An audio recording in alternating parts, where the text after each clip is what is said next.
आप सभी को नमस्कार। मैं उत्कर्ष नाथ गर्ग आप सभी का स्वागत करता हूं साईं बाबा इन्फोटेक चैनल में। साउंड वेव्स के बारे में हमको पढ़ना है, तो इससे पहले हम साउंड के बारे में कुछ चीजें जान लेते हैं। साउंड क्या होता है? आपको मेरी आवाज अगर आ पा रही है तो ये किस कारण से आ पा रही है? हमारे बीच में तो चलिए एक इलेक्ट्रॉनिक कम्युनिकेशन है उसके थ्रू, लेकिन कोई आपके बगल में कोई व्यक्ति खड़ा हुआ है तो उसको आपकी आवाज किस तरीके से सुनाई देगी? क्या आपने कभी सोचा है ये बात को? तो साउंड के लिए सबसे इंपॉर्टेंट चीज जो होती है वो होती है मीडियम। साउंड के लिए जो सबसे इंपॉर्टेंट चीज होती है वो होती है मीडियम। ठीक है, अब ये मीडियम यहाँ पे कोई ना कोई मीडियम हो सकता है। मीडियम में मॉलिक्यूल्स होंगे, पार्टिकल्स होंगे। अब देखिए होता क्या है फेनोमेना एक्चुअली में। अगर मैं यहाँ पे मान लीजिए एक घंटी ही बजा रहा हूँ, ठीक है, घंटी बजा रहा हूं मैं। अब क्या हुआ, जैसे ही मैंने घंटी बजाई यहाँ पे वाइब्रेशन क्रिएट हुआ, वाइब्रेशन कंपन क्रिएट हुआ। इस कंपन के कारण क्या होगा, इसके आजू बाजू जो मॉलिक्यूल्स है इससे टकराएंगे और टकराने के बाद दूर जाएंगे। दूर जैसे ही जाएंगे तो इसको टक्कर देंगे, ये इसको टक्कर देगा, इसको टक्कर देगा, इसको टक्कर देगा। यहाँ पे आपका मान लेते हैं हम कान में, यहाँ पे क्या है आपका कान, ठीक है। ये अब आपके कान में यही फेनोमेना आपके कान में भी ऑब्जर्व होगा, जिसको आप साउंड के तौर पे समझते हैं। अलग अलग वर्ड का अलग अलग साउंड क्रिएट होता है और बचपन से हमें प्रैक्टिस भी कराई जाती है कि इसको इस तरीके से समझना है। तो ये साउंड का एक सिंपल मैकेनिज्म मैंने आपको बता दिया है।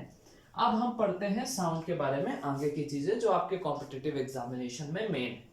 सबसे पहली चीज कि ऑडिबल साउंड रेंज कौन सा होता है।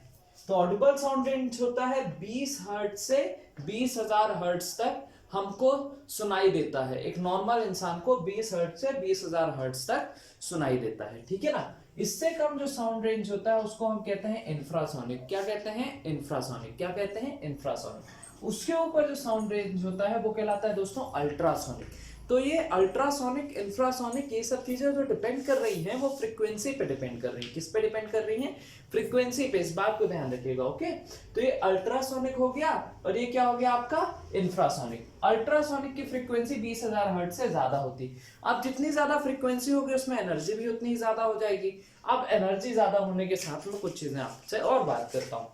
तो जब एनर्जी ज्यादा हो जाएगी, मान लीजिए दोस्तों ये फ्रीक्वेंसी पहले इतनी है, ठीक है, ये फ्रीक्वेंसी ऐसी है। अब अगर फ्रीक्वेंसी तो वाइब्रेशन ज्यादा क्रिएट हो रहा है यहाँ पे। इसके कारण क्या होगा, अगर इसमें कोई चीज रखी हुई है मान लीजिए, या फिर कोई चीज चिपकी हुई है, मैंने बहुत तेजी से फ्रीक्वेंसी, बहुत हाई फ्रीक्वेंसी के साथ इसमें फोर्स अप्लाई किया, तो क्या होगा, वो चीज वहां से झड़ जाएगी। या फिर कोई छोटे छोटे कीटाणु हैं उसमें मैं फ्रीक्वेंसी ज्यादा हाई अप्लाई करूं तो क्या होगा, वो कीटाणु मर जाएंगे। तो ऐसी ही कुछ इसकी एप्लीकेशंस है। इसकी फ्रीक्वेंसी हाई होने के कारण इसकी वेवलेंथ कम हो जाती है, ठीक है ना, इसको भी ध्यान रखिएगा। तो अल्ट्रासोनिक रेज का इस्तेमाल कम्युनिकेशन के लिए होता है, डेप्थ को नापने के लिए होता है, क्योंकि लॉन्ग डिस्टेंस ट्रेवल कर पाती है, इसलिए ये डेप्थ नापने काम आ जाएगी, कम्युनिकेशन काम आ जाएगी। इनको भाई इंसान तो नहीं सुन सकते हैं, लेकिन कुछ जानवर, डॉग, कैट, बैट एटसेट्रा, ये सब सुन सकते हैं। बैट इसी के जरिए शिकार करता है, इस बात का ध्यान रखिएगा। क्या है कि चमगादड़ों को दिखता नहीं है, लेकिन वो अपने शिकार का पता कैसे लगाते हैं? क्या करते हैं, वो अल्ट्रासोनिक रेस को छोड़ते हैं।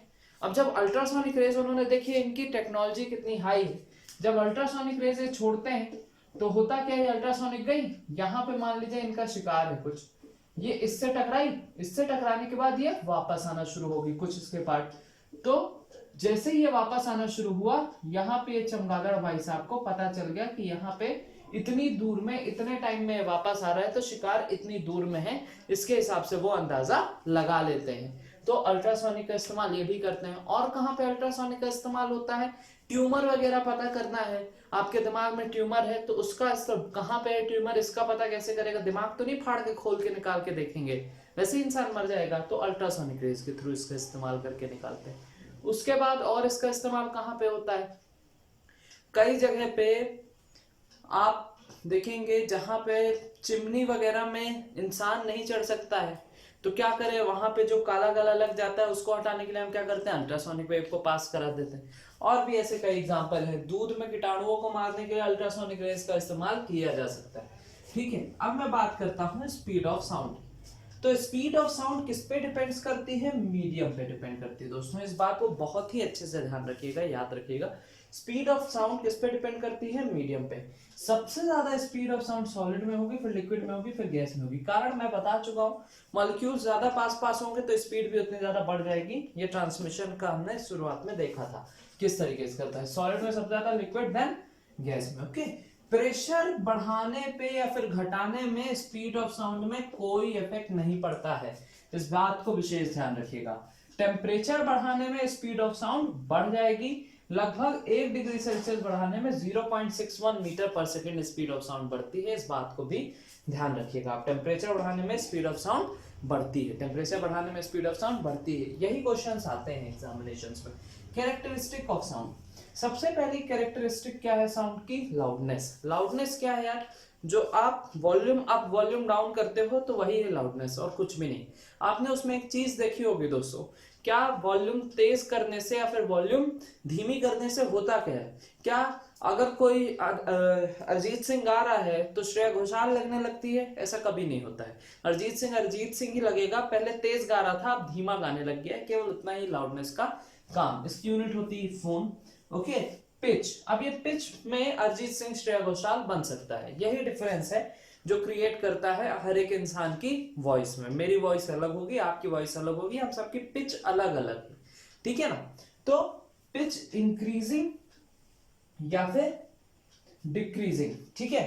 अब इंक्रीजिंग पिच और डिक्रीजिंग पिच किस पे डिपेंड करती है? आपकी फ्रीक्वेंसी पे। पिच या तो हाई होगी या तो पिच लो होगी। हाई पिच किनकी होती है दोस्तों? लड़कियों की पिच हाई होती है, और लड़कों की पिच कैसी होती है? लो होती है। अब मैं यहाँ पे आपको मैं एक चीज बताता हूँ, हाई पिच में आपको आवाज कैसी सुनाई देगी? जैसे अभी आ रही है। कैसी आ रही है? पतली आवाज आ रही है। और लो पिच में आपको आवाज कैसी सुनाई देगी?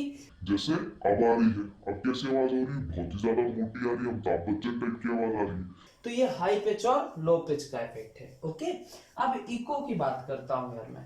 इको क्या होता है? हमने कई बार पहाड़ी क्षेत्रों में देखा है, या फिर जहां पे एक बड़े से हॉल में चले जाएं, हम टावर में चले जाएं, वहां से जब हम चिल्लाते हैं तो क्या होता है, एक बार हमने कोई चीज बोली तो वो आवाज 2 बार 3 बार रिपीट होती है। क्या कहलाता है वो फेनोमेना? वो फेनोमेना कहलाता है इको। तो असल में क्या होता है दोस्तों, ये मान लो पहाड़ है यार, है ना। मैंने यहाँ पे खड़े होकर के चिल्लाया, तो ये पहाड़ से यहाँ से आवाज टकराई।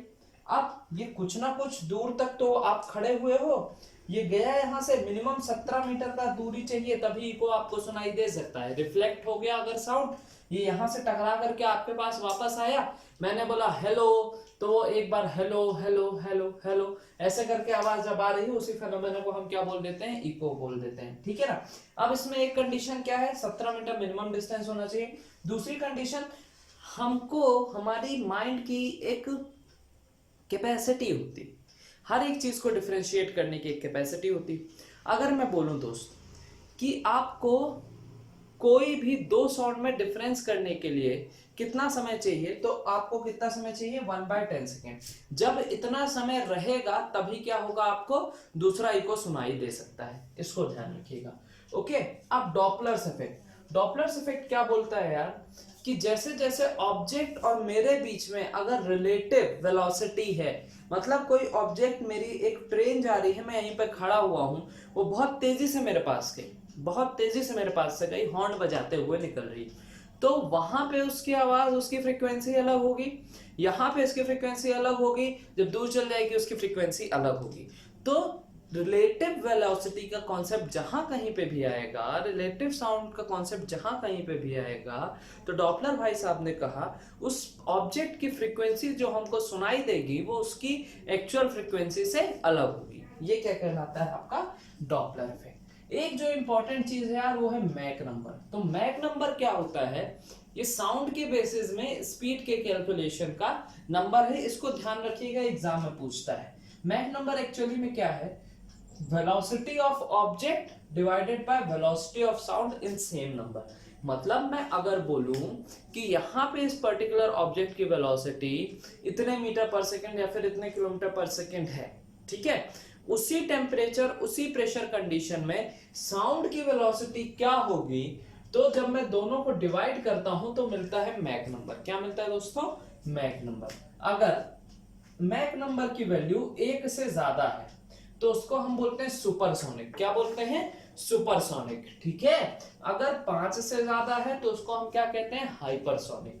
क्या कहते हैं? हाइपरसोनिक। मैक नंबर अगर 1 से ज्यादा सुपरसोनिक, 5 से ज्यादा हाइपरसोनिक। ये बेसिक कॉन्सेप्ट थे साउंड के बारे में जो आपके एग्जामिनेशंस में आते हैं। एक चीज और ध्यान रखिएगा, स्पीड ऑफ साउंड का फॉर्मूला मैं जरा देख लेता हूं। तो speed of sound is equal to होता क्या है दोस्तों? बताइए। स्पीड, किसी भी चीज की स्पीड क्या होती है? Distance divided by time. अब डिस्टेंस यहाँ पे डिस्टेंस नहीं होता है, यहाँ पे होता है वेवलेंथ। क्या होता है? Wavelength divided by 1 by time multiplied by 1 divided by time. 1 divided by time मतलब होता है फ्रीक्वेंसी। ठीक है ना? टाइम का उल्टा मतलब फ्रीक्वेंसी। तो speed of sound is equal to lambda multiplied by mu. Lambda multiplied by mu और wavelength multiplied by frequency. So this is all about sound जो हमको कंसीडर करना था। Thanks a lot for watching this video. आगे के lecture से जुड़े रहने के लिए इस चैनल को सब्सक्राइब और शेयर करना बिल्कुल ना भूलें। Thank you so much.